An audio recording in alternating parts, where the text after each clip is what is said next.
of aiding it. The killing in Plateau, they accuse the military of aiding it. The killing in Zamfara, they accuse the military of aiding it. Every killing in Nigeria that has recorded a mass killing of the people in Nigeria have always the military hand in it. So they are the source. They give them arms, they give them protection, they aid them, they even coordinate the attack against the people. Go to the last attack, the last 10 attacks why do you see? on the indigenous people in Nigeria today. You are going to hear the story of how military aided them directly. And the worst part is, or the good part is that the people, the victim, are no longer afraid to speak up. So they tell you right before your very own eyes the role the military played in the attack against their people. So the victim are telling the stories. And until they start attacking the military that are aiding this terrorist attack, they will continue to live in IDP camp. So Biafra have identified our problem and we're tackling it. Thank you. Can I ask a follow-up question, sir? Okay, my second question is this. Don't you think that the reason why they put your names among those wanted in Nigeria is connected with the fact that you are dislodging the terrorists and the kidnappers from Biafra land? Of course, that is the only reason. There is no other reason. The only reason is that we find out the mechanism to deal with them. And it happens that since the history of the Biafra agitation and liberation, we are the only people who have actually identified the source of the problem and tackling it. That's why you see them doing what they have never done before. That's why you see them talking about me at the National Assembly. There has never been any time that the Biafra agitators was being discussed at the National Assembly by all senators who are the product of Nigeria. And everybody, even before the kidnap of Mazi Nnamdi Kanu, they have never discussed him at the National Assembly, declaring him wanted. So you can imagine what they would do to themselves. Mazi Nnamdi Kanu was kidnapped in Kenya. He was not declared wanted by the state, by the terrorist state. And look at what they are doing to him now. Then you will understand, by the time if they get themselves, how they will do it. So we know, and that's why I said I am learning from what happened to others. And Nigeria will face the ruthlessness of the self-defense of Biafra people. We are just starting. They should wait until the declaration of Biafra in December 2nd. Thank you. Yeah, thank you very much. And then also, I want to use the opportunity to, to correct some certain information that are circulating on social media. On December 2nd, we are not declaring Biafra. For these illiterates that are going from one platform to another, shouting how Samanepa want to declare Biafra, that you cannot declare Biafra. We are not declaring Biafra. We are declaring the restoration of independent state of Biafra. The Biafra that was declared in 1967 to 1970 is what we are declaring the restoration. Thank you. I want people to understand the English language there. Yes. Thank you. Thank you, my PM. Thank you, my PM. Thank you, my PM. Everybody know that Biafra existed as a nation, and a nation that existed cannot suddenly stop existing. Yes. So, and if they don't understand it, they should go back to school. Thank you, Ebu PM. And there's somebody I just brought into this room. We are not just OES members here. We are not afraid of our haters, and that's why I brought you in. The charisma. I saw your thumbs down. Yes, and that's why I brought you in. What is that your question that's getting you angry and making you thumbs down? Please make it count. You have 60 seconds. Okay then. Good evening to you all, and thank you for bringing me up. I really have something to say because I've been joining the conversation like a lot of times, couple of times also. To me, it's not a question. Before he starts, what he is here to do is have to make it very clear. He is here to ask question, not opinion. We don't need his opinion here. Let him ask question and I will address him, not giving his opinion. Thank you. Okay, sir. Okay. Please ask your question. Make sure it's a question. Okay, then. Let me make it a question. What's the purpose? I really want to know the purpose of declaring the Biafra nation I really want to know that. Let me make it a question. So I want to hear a very clear and very good opinion why we must make a Biafra nation in Nigeria. Thank you. That's my question. Not in Nigeria. We're never part of Nigeria. First of all, Nigeria is never a country. And we need to start discussing the root, the root cause of the Biafra agitation. Do you know the root cause of the Biafra agitation? It was Republic of Nigeria, I knew, not Republic of Biafra. So if you say Biafra is not a nation, do you know how Nigeria become a nation, become a country in the first place? Of course I do. How? I told you, say I should ask a question, let you answer. I think you are asking me a question instead. Yeah, because you didn't ask any question. Your question I asked a question. Why must we declare a Biafra nation? Does Biafra come before Nigeria? Nigeria is the Republic of Nigeria. Listen, please, can you listen, please? Just listen. And, you say why I want to declare a Biafra. First of all, Biafra has been in existence over 5,000 years before Nigeria. Nigeria was just 100 years ago. Nigeria was forcefully amalgamated to become a country in 1914. During the amalgamation, Biafra consent was not sought. Biafra did not give their consent to become one Nigeria. And before then, Nigeria was forcefully amalgamated under the gun and bullet of a man called Lord Lugard. So it was not a free will of even your own forefathers. They rejected Nigeria. And today, after 100 years, according to the story and the agreement, they said after 100 years, people can now renegotiate the coexistence of their ethnic nationalities within Nigeria space. In 2014 was that 100 years. They sweep it under the carpet.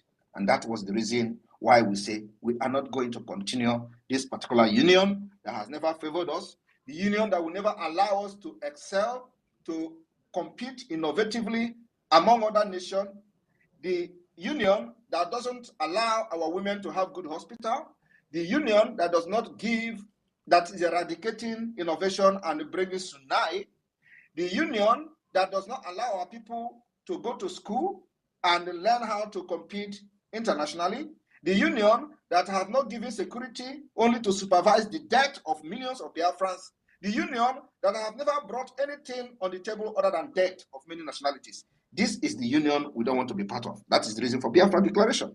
Is that clear? Yeah, Mr. Simon, it's clear. Let me say one last thing before I drop. Instead of that, I think we need to find a solution to that, not bringing violence. Not violence. Violence will not work. It will only destroy. Can you please listen? Okay, can he go ahead? He's making a very good comment here. Go ahead, continue with your violence comment. Mr. Prime Minister, violence will never work. We need to find a solution instead of violence. We need to. Okay, thank you very much. Thank you so much. I would like to give you opportunity to say something again. Now, let me address the issue of violence. The question you should be asking is, who is the one bringing the violence? Is it the Nigeria state or the Biafra people? The answer is the Nigeria state are bringing the violence, not the Biafra people. The Biafra people are just defending themselves after many years and decades of violence by the Nigeria state. From 2015 to 2017, we have witnessed wanton killing, mass murder of the Biafra agitators that were carrying ordinary flag. Are you going to call that Holy Communion? It was violent from the Nigeria state. In 2017, Mazi Nnamdi Kanu house was invaded with armored tank. They shoot and leveled 28 persons. According to people who were there, they said they killed over 100 persons, but 28 was reported officially. Was there any violence from the Biafra side from that time? By that time, the answer is no. In all, hundreds of Biafrans were massacred, unarmed, only flag. It is the act of violence by the Nigeria state.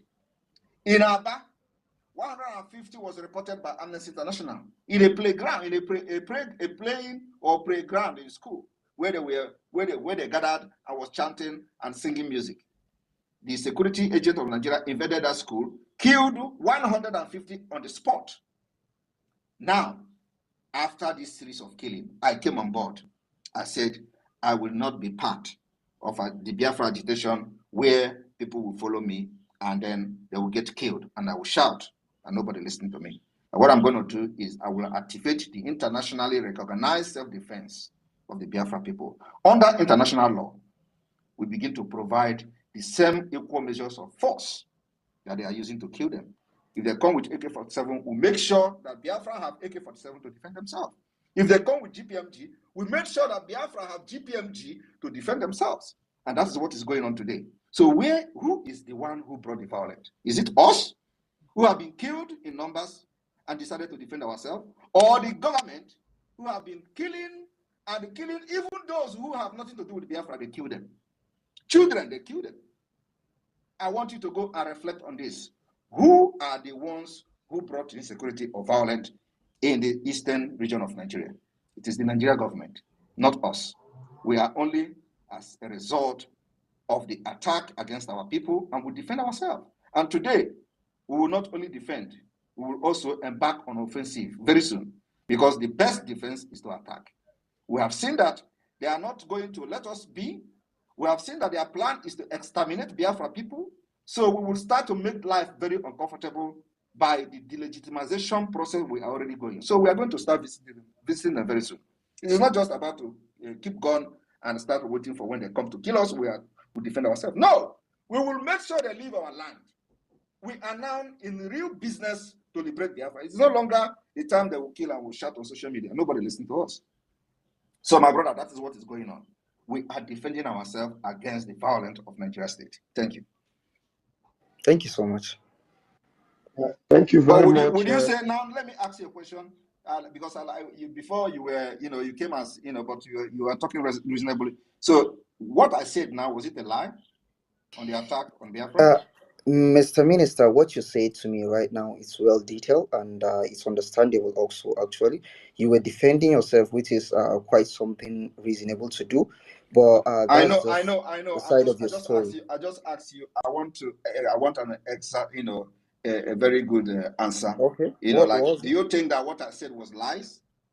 No, I don't think what you said was lies, because I'm a fan of, I read a lot of history, a lot of things, like I watch a lot. So what you said, like, I can't say it's a lie, because it might be true, also maybe what I heard might be the lie or might be the true, or what you say might be the true or might be the lie, but I can't justify whether you're saying the truth or you're saying the lie. Okay, now let me ask you, did you heard any time when IPOB were killed, about 150 of them, during the praying in Abia State, in Aba? I did hear that. Thank you very much. Thank you very much. Did you also hear that they were killed in a place called Mpo during the May 30th, 2017 and 2016? Of course, I've been following the Biafra story for a very long time, for years. Okay, thank you.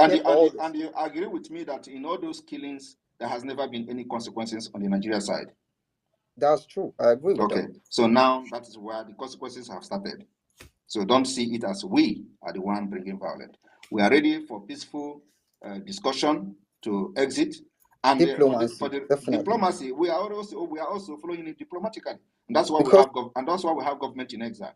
The government in exile is to take charge of every affair of the Biafra people in diplomatically, and of course, as a government. So the formation of the Biafra government in exile is to follow the diplomatic channel. Why we cannot fold our hand as we fight diplomatically, we will also arm our people to defend themselves in Biafra land, and that's what is going on. So we are fighting, because I think your people shouldn't pay for what the Nigerian government did. Your people shouldn't pay for that, because there are going to be a lot of life that's going to be lost. So I think your people shouldn't pay for that.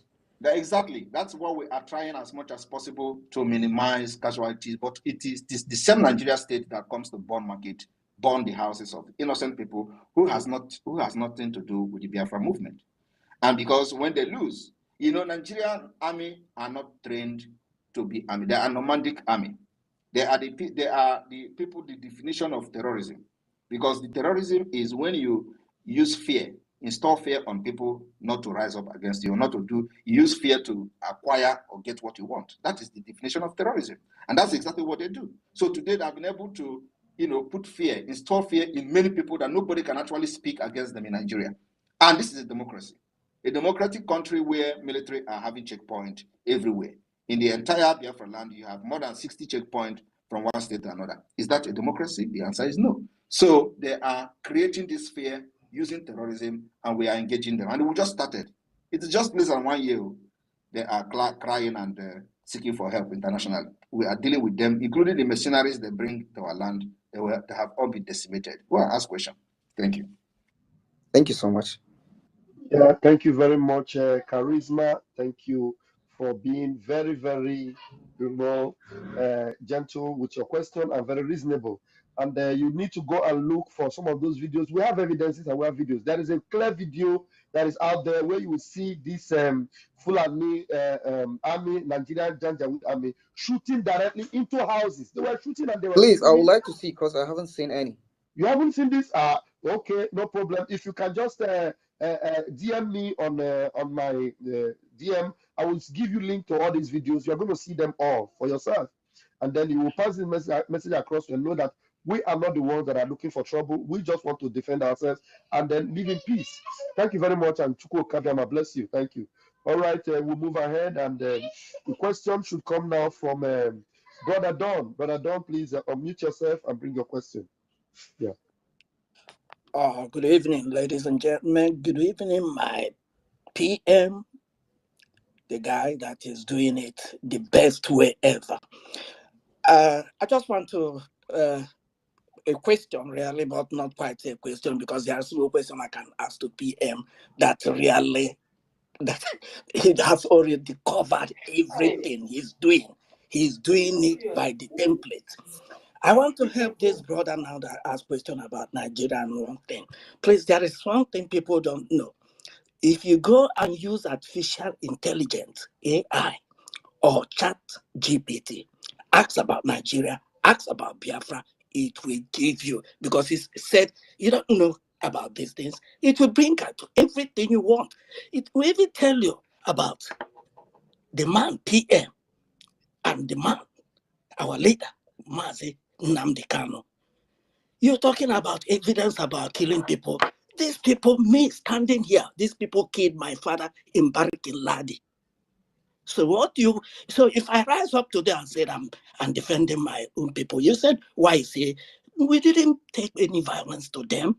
Please, they are the ones, like our PM is saying, all checkpoints mounted everywhere. It's just a place, that we are so, we make money. We are people and they just come to collect money and kill, and they are using us as a business hub. PM, please keep it on. Just keep it on. I can say anything. The Israelites are our brothers, and our brothers, they will be for eternity. One other thing is that these people, they tell you kidnapping. I don't like people using arrest for our leader. Please, all those people that use it, take it away. When you maybe slip of tongue, it's not arrest, they kidnapped him. And if you go into the Bible, it said Abraham begat. The Nigerian government from Buhari, from everyone, they begat all the kidnappers you've seen moving everywhere. That's their children. PM, I salute you. I'm standing up and I'm saluting you in Jesus' mighty name. Keep it up. Thank you very much. Thank you, brother. Thank you so much. All right, please grab the microphone. Mazi Benchuks Agubosim. Thank you so much, Mazi Ralph. Thank you, Honorable PM. Thank you so much for the major wonderful task you take upon yourself in every ramification. PM, my question is, you have promised Israel to give them military aid. Do you think it's not going to be a pressure to our BLA concerning the attacks beyond us coming in the forthcoming of our restoration of Biafra? Thank you so much. Thank you very much. 15,000 men to Israel is not going to affect us in any way. The only thing we need is more of the weapons to defend our land. That's all. Enough weapon is what we need. 20,000 men cannot even affect us as of today. So what we need is weapons, but men we have enough, and we can offer that help to Israel if they need ground forces up to 15 to 20,000. Thank you. Yeah, just quickly to join in, because why I'm saying this is Mossad, they know how to go and pick their own when it comes to in terms of danger. Yeah, they war today is not the war of Mossad. This is not a war of liberation. It's a war, it's a conventional war that is going on. And like I said, at this point, it is still a technological war, which Edon is doing the job, and they are firing rockets and all that. But when the time for ground troop, we are ready for that. And it is not going to affect us in any way. Thank you. Thank you so much. Rather, it will boost the Biafra defense and the Biafra liberation. You know what I mean? Thank you. Bless you. Thank you, PM. Thank you, Mazi. It's a win-win for us. Our men are surplus. If I need the Wungwara, men need you everywhere. Men day. Thank you very much. Okay, we move. Onyechi Kamalu. Onyechi Kamalu, please. Good evening, everyone. Can you hear me? Go ahead, please. Good evening. Can you hear me, sir? Please go ahead. We can hear you. You have 60 seconds, please. Okay. Good evening to.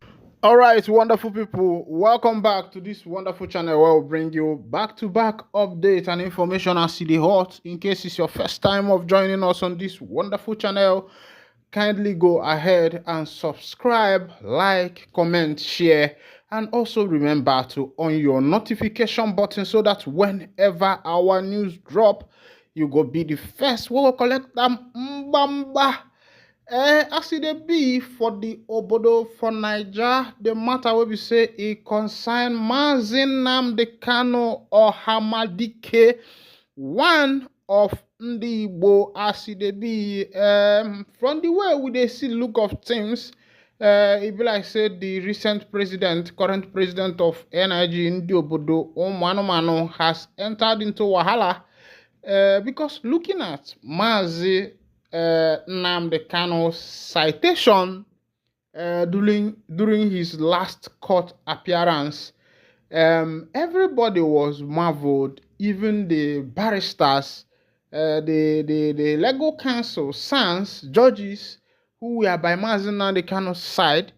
We are surprised for him to have cited those parts of the constitution that he is not supposed to be tried in Nigeria. And that is another falling inside of pepper soup for the NIG president, Oga Bola Ahmed Tinubu, because that matter now is getting out of hand, because for Mazi Nnamdi Kanu to have cited that particular law, it shows that something is really getting out of hand as it be. And everybody's wondering what is going to be the aftermath. What is going to be the aftermath of this particular case?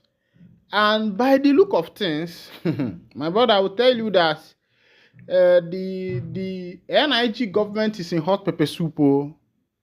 The NIG government is in hot pepper soup because from what I'm seeing, you find out that the NIG government is in big hot pepper soup. The pepper soup they are in is not just a pepper soup, but a hot one. Because when Kanu cited that particular part of the constitution, if you watch that video, if you have not watched the video, scroll down to my 8 days or maybe past 5 days broadcast or past 3 days broadcast, you will see that video there where Kanu was talking about, was quoting the constitution. He cited the constitution and said that the NIG government does not have the right to try him. And when he cited the constitution, there was something he said. He said that the NIG government are bona fide members of this particular constitution. They signed the constitution, that they cannot go back and fall their hand in the constitution because they are bona fide signatory to that particular constitution which they signed. That is to say that Mazi Nnamdi Kanu, is not supposed to be tried in Nigeria court. There is something I want to say before I continue. Anything you are doing in this life, my brother, my sister, try to become experts in that thing.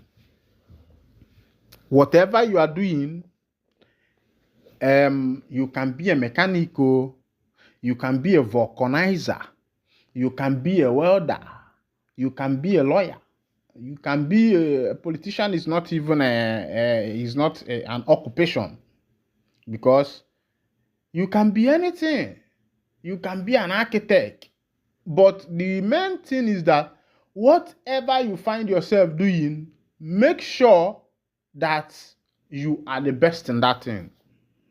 You know, when MNK appeared the last time in court, I looked at him. He was looking very fresh.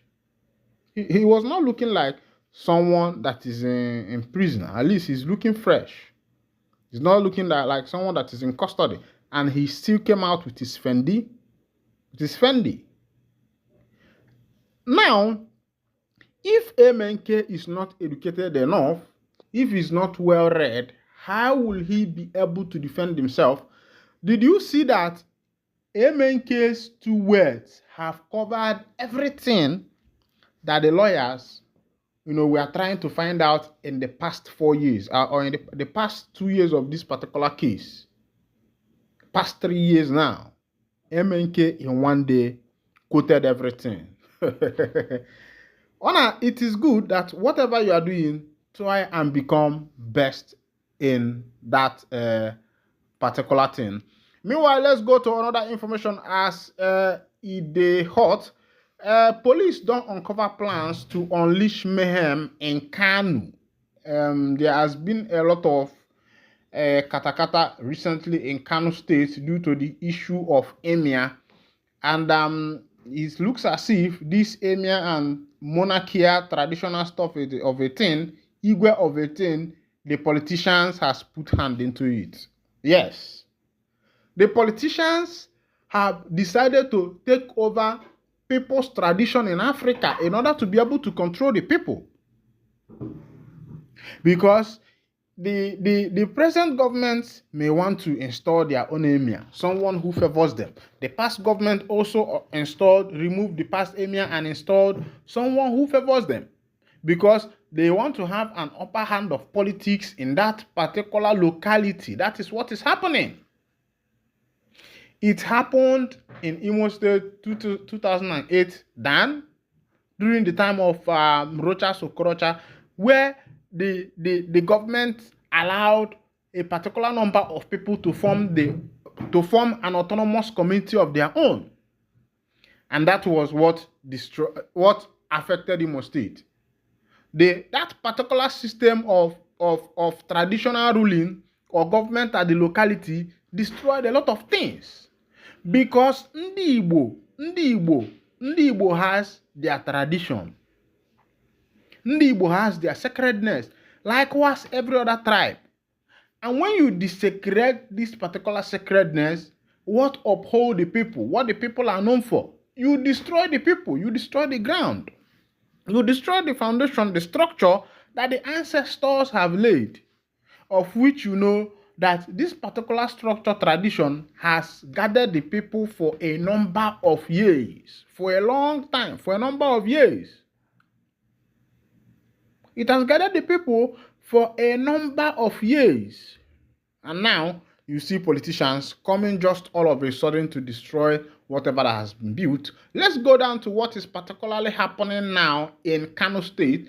I think that this particular scenario is only prevalent in Ali Igbo, but looking at what is happening in Kano, you will find out that politics has come again. Amid the emirship tussle in Kano State, the police have uncovered plans to unleash mayhem in Northwest State. The police commissioner of the state, Husani Gumel, stated this in a press briefing at the government house late on Saturday. According to him, the police and other security agencies have mobilized to take down anyone trying to cause terror in the state. We have uncovered criminal intelligence by some group of people who are considered as enemies of the state, miscreants who are trying to unleash terror in the state by embarking on targeted attacks on locations, particularly the House of Assembly, as well as some privileged locations within the state capital, he said. The police commissioner said the plot has been verified by so many sources, anybody who wants to test the ground. Security has the capacity to deal with the miscreant. We have perfected plans to embark on serious patrol and detection on locations where we are informed by the miscreants are hiding. He added, we are going to embark on a house-to-house search. Anybody who feels he is stronger than the law should try it. Kano will remain safe and nobody can override the decision. The issue of chieftaincy affairs have been perfected by the executive arm of government.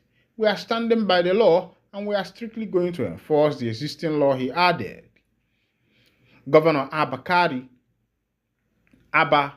Kabi had on Thursday dethroned Aminu Ado Bayero and replaced him with Muhammadu Sanusi II, a development that has been met with protest. My people, when I don't see as it happen, now the governor of Kano State now dethroned the current emir and install the former emir who was also dethroned by the past government. And you can see that this is politics at its peak, politics at its zenith. When politicians try to play politics with traditions and customs of the people, you will find out that some of these things usually have a bad repercussion in the community and among the people. I think that politicians should try their best to separate politics with the people's tradition. Yes, because if the people's tradition are separated from politics, you will find out that the people will have a voice. The governor is there. The emir that he wants to install is his person. Now, when he installs this emir, you will find out that the people will not have a mouth of their own. The people will not have someone who can speak for them because the emir is governor's friend. Whatever the governor does is good. I think politicians should leave all these fundamental things, elementary matters, and focus on building the nation. Africa is falling. Nigeria itself is falling. The northern part, the southern part, the eastern part, the western part is falling. The economy is nothing to write home about. The economy has dwindled.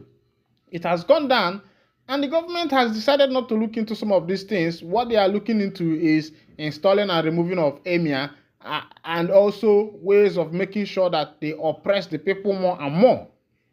Meanwhile, this is where I'll be winding down the curtain, and if this is your first time of joining us on this wonderful channel, kindly go on and subscribe, like, comment, share, and also remember to on your notification button so that whenever our news drop, it will be the first we'll collect them. Thank you for listening. God bless you. The first thing that came out of their mouth is Omekwaranogene. Omekwaranogene. That language says, what did Simon Ekpa do, and why are the NIG government after that man? Let's go down to the full detail of the information so that you can see as it be. There was some time ago, some people were arguing with me, they said Simon Ekpa is a nobody, Simon Ekpa is this, Simon Ekpa is that. I was asking and I said, have you gone through the biography of the man we are talking about? They said no. I said, why are you making a blind argument?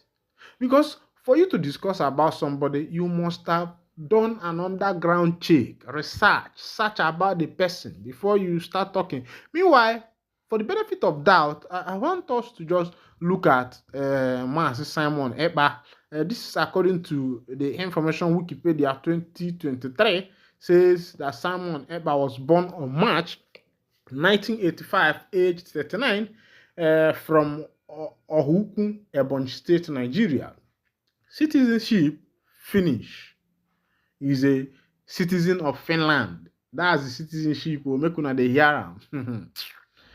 Occupation, politician. Years of active, 2019 till date.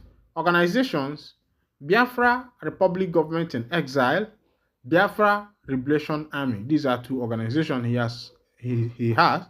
Known for Biafra separatism, political party, National Coalition Party, Movement Independence of Biafra, Award, ambassador of peace. Now, let's go back down to a little bit early life of Mazi Simon Ekpa. Around far back as 2003, Ekpa won the 100-meter silver medal for Nigeria at the 2003 African Junior Athletics Championship in Cameroon. He left athletics because of a new problem. Since 2007, he has lived with his family in Lahti, Finland. He learned Finnish, became a citizen, and did military service in the Finnish military at the Hemme Regiment in Henala in 2013, as well as reservist in the Finnish Army. He was a candidate in the 2022 Finnish county election under the National Coalition Party of Finland. As of 2023, he is a city councillor in Lahti.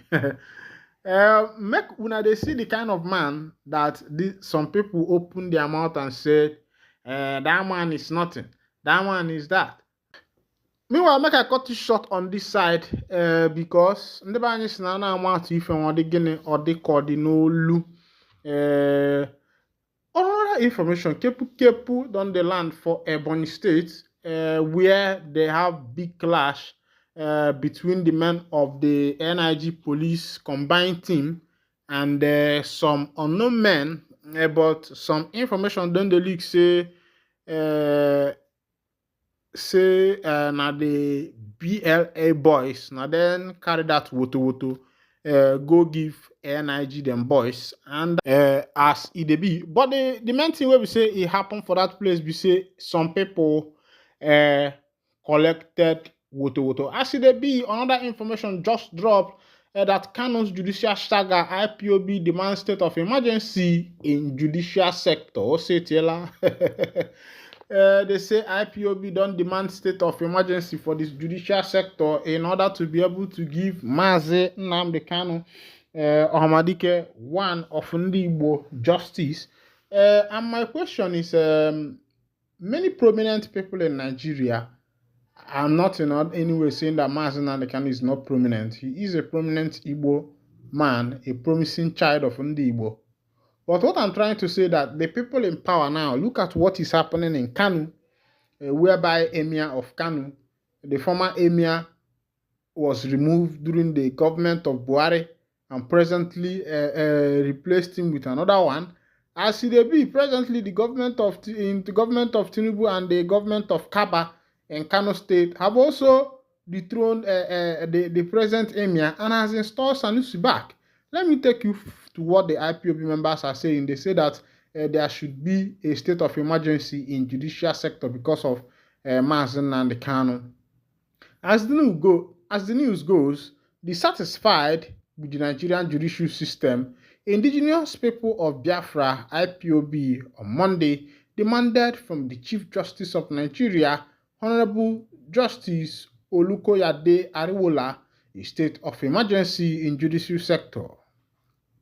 Making the demand in an open letter made available to newsmen through her image maker, Emma Powerful, IPOB said it felt compelled to bring to the attention of the Chief Judge the ongoing choreographed perversion of the cause justice taking place in Abuja Court in the case of FGN versus Mazi Nnamdi Kanu. We equally urge your immediate intervention to arrest this ongoing desecration of the rule of law being conducted in full view of the public and civilized world. It is shocking and beyond belief that a High Court judge sitting in Abuja will state boldly in an open court of law and on record that she would not obey or have regard for any determination made by the Supreme Court of Nigeria. It is in its SC judgment in respect of the matter remitted back to her court. Surely, Chief Justice, this is an invitation to judicial anarchy and procedural lawlessness. For the purpose of clarity, we state that the issues determined by the Supreme Court are the premeditated, murderous military invasion of the Isiama Afaruku Ibeku, country home of Mazi Nnamdi Kanu, subsequent fight to safety following the above invasion and bail restoration. On these three issues, the Supreme Court held in their judgment, which was read by Emmanuel Agim, JSC, in open court on 15th December 2023 in what was at the time billed as the lead judgment that the invasion of the home of Mazi Nnamdi Kanu by armed agents of the federal government of Nigeria, comprises of the DSS, military and police, is unlawful, illegal, and contempt of court. These are the exact words used by the Apex Court in Nigeria to describe the conduct of the Nigerian government in the above regard. To make matters worse, according to their lordship in same judgment, the then Attorney General of the Federation, Malami, and the trial judge knew about the illegal and unlawful invasion of the home of Mazi Nnamdi Kanu, yet proceeded to deceive themselves and conceived to revoke the bail earlier granted and issue, in the words of the justice, an unlawful bench warrant. All these words were used in the finding of the Apex Court, which is not only before the trial court, but a matter of public record.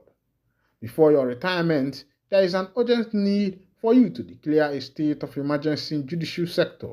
This should include but not restrict to the restraining of some high court judges on the manner of proper interpretation of judgment, decision, and opinions of superior court of record. My people, I don't see as they happen for that matter. Now the IPOB members, and then they talk this one, they remind the chief judge, say, it's better that you declare state of emergency in order to be able to arrest the situation that is prevalent in the Nigerian judicial system. Remember, if you want to talk about Nigeria judicial system and what is in Nigeria judicial system, my brother, I don't think you and I will be able to go today because the judicial system is more like a pottage jam to the executive arm of the government.